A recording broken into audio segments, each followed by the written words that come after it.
នៃលៀងអារម្មណ៍ក៏ចិត្តអប្រិយធ្វើឲ្យស្រីរសើយសោកាមានបេងដូងតែបេងដូងមិនចេញមេត្តាយកសម្ដីជាព្រួយស្នេហាបំផ្លាញវាសនានារីទឹកភ្នែកបងខំស្រងដងចិត្តតូម្នេញចង់ហាស្ដីតែហាមិនចេញนุ่งស្រឡាញ់ឲ្យឃ្លានទីគ្នាមកពីក្បត់ពីមជូចត់ប្រទាំងក្រំគ្រា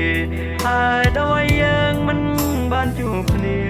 តើជាកម្មពីឬអ្វី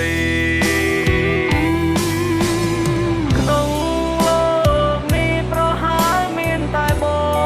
ងតែទ្រាំគឺចាំណា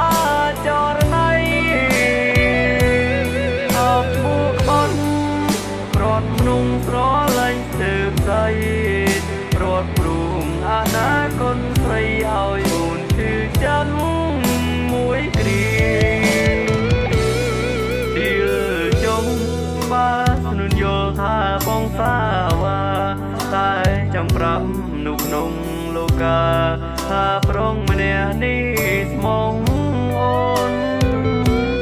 ចិត្តបេងដូងប្រគល់អូនមិនដែលប្រែឡើយ